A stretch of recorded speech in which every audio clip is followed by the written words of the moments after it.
Hi, I'm Katie and welcome to another bookish adventure. So today I'm doing my final third book review in a row, which is for Queen of Shadows. So I read this, I said this whilst I was on holiday, and then I finished it kind of once I got back and once I was at work, and oh my god. So I will be doing a normal spoiler-free section going into all kinds of spoiler section. I have been through some emotions with this book. I cannot even. So much happened. It's insane to think, like, the scope of these books now is just nuts. When I think back to what Throne of Glass was, so just a small little thing, and now the scope of it is like a proper massive big fantasy thing. It is not. I know I probably said this about 100 times before, but I will say it again. If you haven't read the novellas, now is the time to read them. I have so recommended reading them before the series because you do get so much more of an insight into Selena and who she is and just everything that's happened, because bits kind of get mentioned, like Sam gets mentioned and her portrayal with the King of Assassins, but nothing is actually ever specified. And very much in this book and in Heir of Fire, things really start to get mentioned a lot more. So it's so much nicer to have that background to explain who she is. So this book very much felt like a trilogy, but also a duology. It was a duology in the sense of character arcs and a trilogy in the sense of, like, there were very much three definitive parts to this book. Number one being the rescue of her cousin. Number two, the final, at last, confrontation with the King of Assassins himself. And then the third, the big old battle, coming to the king, taking shit down. And then in the sense of a duology, I very much felt the beginning half of the book, people's characters were just like all over the place. And I was like, what the hell is happening? So Selena has finally accepted who she is, and she is now Ilian. She's now herself. She is now the queen. She's so accepting that fact, and that's great and that's fine. Okay, yeah, like that's great, that's fine. And then there's Kale, sweet, my precious baby. And I have been waiting for the moment that they would come together. And without being too spoilery, it does so feel like they're trying to avoid having any form of conversation because they had a very serious and intense relationship. And yeah, they're very childish towards each other. It really gets on my nerves. Once more, she reverted back and I was getting pissed off with her as usual. So that was kind of I will say this, non-spoilery, there is a moment where they do talk and it does feel like at least a semi-begrudging friendship can be had, but it's not the talk I would have liked because they so just avoid the fact that there was any feelings there. So as I said, this book is so wild away from what it was. So many more characters being introduced, so much stuff happening with the witches, and this was another arc that I felt I was like, what is happening? In Heir of Fire, Manon very much gave off the vibe that she was maybe willing to challenge how things were, maybe wasn't quite okay to just take orders from her grandmother when she thought this like wasn't right. She obviously picked the run as her creature to fly, which didn't go down too well. But yeah, her arc, I was getting kind of, not distressed, but I was a bit like, what the fuck is happening? There's gonna be a lot of swearing, I'm so sorry. I was just a bit like, this just doesn't seem like the Manon of before. But then the second half of the book, everything just flips around and I'm like, oh, okay, like we're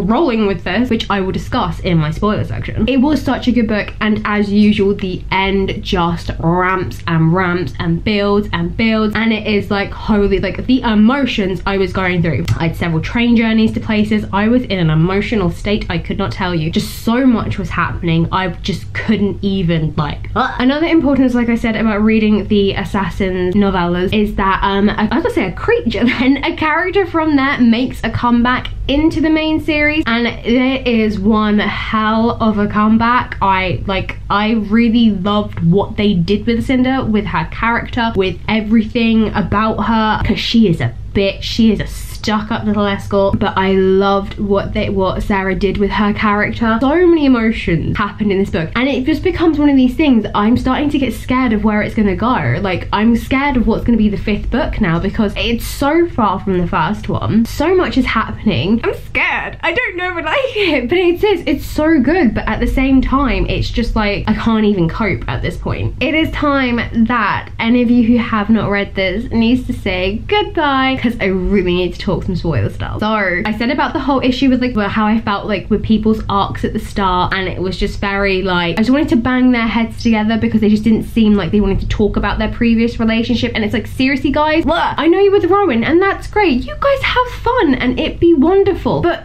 at least acknowledge this, because I feel like Rowan and Kel's relationship, they have literally mirrored each other. They have both gone from thinking one thing about her to holding in their feelings about her, to not wanting to share them, to suddenly not being able to control themselves and being all over her and being very protective of her. So it is really disappointing because, you know, Kel saved her like in the first book and just everything. It is such a shame that they just don't have, they have a moment where they do sit and talk, and it is nice, and she clearly does still care for him, and you know, she is worried for his safety. It's just a shame that there is never a real conversation of acknowledgement. It's quite disappointing. I love him so much, and again, he's another one I worry about. Dorian, sweet baby Jesus, that poor boy. Like every chapter of his, I just prayed it was short because it was agonizing. It was so horrible, and it's like, baby, just hold on. I kind of want him and Manon to have a thing. I don't know why, but I'm really vibing that. Again, character arcs. My issue with Manon was that, yeah, it felt like she suddenly was willing to follow all the orders, and when they're asking for witches to breed with, and then when she knew what she was doing with them, I was thinking, Manon's gonna like do something about this, right? And then when her second is the one that's challenging it and is saying, what are you doing? Like, this isn't right. I was thinking, oh, okay, maybe like the second is gonna be the one to challenge everything and to overrule everything and to like rise up and like rebel. I was like, what is going on? But yeah, that moment between them two when she told her what happened and she told her what her grandma did to her, I nearly cried. I was sat on the train and I nearly cried. I was like, I can't even. I need so many more just wonderful and positive friendships like this. Like, I want Eileen and her to become like really good friends and become the ultimate like powerhouse along with Lysandra, because like I said, oh my god, that was such a comeback. To have these two girls who were raised to be pitted against each other, to hate each other. I was so sure, so sure that the King of Assassins knew what was happening all the time. I was so waiting for it, because when like Eileen said, he's all yours, you can do the killing, I thought, that's it, shit, she's gonna die. That's it, after all they've been through, how she's been like, I'm gonna help you take him down, I'm gonna help you do all of this. I thought, oh my god, like she's gonna die. After all this, she's gonna die. And when we had that chapter and she was lying in bed with him and how he was heavily asleep, and I was thinking, oh my god, he's not gonna be, he's actually gonna roll over and he's gonna stab you in the face. I was just so scared for her. I was so sure, because this is the guy who seems to know everyone's thoughts before they happen. He is always like 10 steps ahead of you. Oh my god, it was so good. Like I said, but it kind of being like a weird trilogy, it very much each bit had like a, this is like, we saved my cousin, and that was, I was just waiting. Again, waiting for the King of Assassins to betray them, just waiting for something to go wrong. And then we had our middle section, which was finally getting to the King of Assassins, and then the confrontation with the king, Dorian coming back, the castle coming down. Oh my god, the king. I mean, I was like, but is Kel dead? But is he not? But then the king's like losing his mind, and then at the same time Caitlin is destroying the mountains. I was just in a whole heap of emotional turmoil. Oh my days, it was so good. I was with a really bad feeling that this is not going to be in focus. I don't know why. I don't know, my cup looks more in focus than my face, so that's not good. However, on the upside, my cup is beautiful. So many emotions took place during this book, and like I didn't even realize it at first, but now I'm talking about it, I'm like, oh my god, like I needed a rest after that. But it now makes me fear for what is to come, because I very much felt like Dorian got rescued. I'm still scared for him. I feel like there's something gonna be like, you know, it's just like a trauma victim who survived something, but really something might still be lingering and in control of him, and he's gonna be really paranoid. That moment when he woke up and he went onto the balcony, and it was fine because it was just Manon checking he was alive, but I was like, oh god, like he's really secretly possessed, shit, help us all. But it was fine. So it is very much like, it kind of felt like a weird tying up of ends of like this first half of everyone's previous life. I'm not sure when I'm gonna pick up the next one, because I'm realizing that the year is slowly very much winding up, and I have 3 books that I want to read for October, but I've managed to get a start on one of them early, Bleeding Violet, so that is so helpful, and I'm already halfway, actually well past halfway with it, but so that is really helpful, which means I can get to my next one quicker. And there are just 2 books that I want to read for sort of the November-December period. One of them is like that big, so if I can like slip in a Throne of Glass, that'd be great, and that'll just leave me with 2 books and I can read those at the start of next year. But you know, I would have liked to have read them all this year, but hey ho. So that is it. Those are my thoughts on Queen of Shadows. Look how much silver has come off this from freaking like sun cream and heat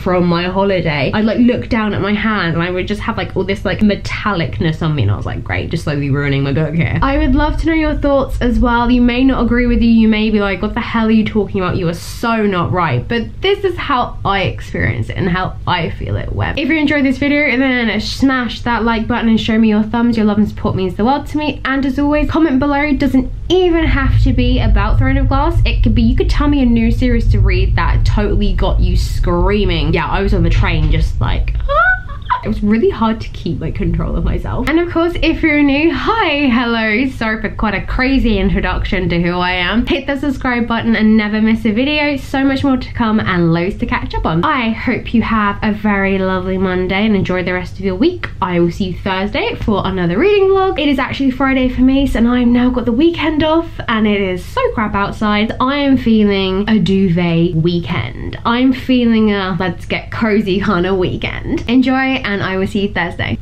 Bye.